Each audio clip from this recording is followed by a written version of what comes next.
Il faut mémoriser le maximum d'enseignements de Jésus si vous voulez entendre clairement le Saint-Esprit. Pour augmenter votre faculté d'entendre clairement le Saint-Esprit, mémorisez le maximum d'enseignements de... Enseignement de... Jésus. Vous ne me répondez pas, vous êtes fatigué?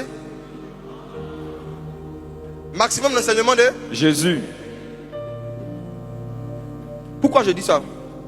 Jésus a dit que le Saint-Esprit viendra, il prendra ce qui est à moi et il vous l'annoncera. Moi, quand je suis venu ici, pour pouvoir vous parler, j'ai pris le micro et je vous ai parlé. Donc, si quand le Saint-Esprit vient, il prend ce qui est à Jésus pour nous parler, ça veut dire que les enseignements de Jésus, c'est le micro du Saint-Esprit. Le Saint-Esprit utilise ce que Jésus a dit pour faire entendre sa voix. On ne peut pas entendre sa voix exactement et clairement en dehors des enseignements de Jésus. Donc, la quantité d'enseignements de Jésus que tu mémorises va déterminer la précision des voix que tu vas entendre. Je vous dis la vérité. Bossez les enseignements de Jésus, les versets des évangiles surtout. Mettez ça en vous. Le Saint-Esprit prend ça pour parler. Donc si j'étais venu ici, j'ai dit je vais vous parler. Et puis ici on me dit il n'y a pas de micro. Bon, je peux le faire. Mais ceux qui sont au fond vont dire on n'entend pas. C'est pas clair. Beaucoup parmi vous, vous n'entendez pas clairement. Parce que vous ne connaissez pas beaucoup de versets. Quand il n'y a pas de verset, il n'y a pas de micro. Le Saint-Esprit prend ce qui est à Jésus pour parler. Il ne parle pas en dehors du micro qu'on appelle l'évangile ou l'enseignement de Jésus. Cherchez à le connaître, à le comprendre au maximum.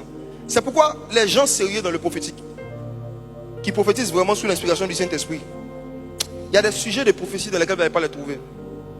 Vérité. Sinon très rarement. Parce que le Saint-Esprit ne va pas venir prophétiser dans des domaines en public où Jésus n'a jamais prophétisé en public. Je n'ai pas envie de donner d'exemple pour ne pas créer des polémiques sur Internet. Mais mes frères, dans ces derniers temps-là, soyez plus sensibles à la sagesse qu'au surnaturel. Même quand quelqu'un manifeste un surnaturel, regardez s'il fait ça avec un minimum de sagesse. Si vous deux vous êtes mariés et que Dieu me montre par exemple que l'homme est homosexuel, je sais qu'il y a des gens qui sont là. On nous écoute en direct. Même si je vois, si je ne suis pas une vierge folle, est-ce que je dois le dire là? Parce que ce monsieur n'est pas seulement l'épouse de la femme, c'est le papa de quelqu'un. Si je dis son péché comme ça, un truc si grave, c'est pas seulement sa femme qui sera touchée. Comment ses enfants vont voir le papa? Je vais tuer dans le cœur des enfants la capacité de nourrir leur père et leur mère.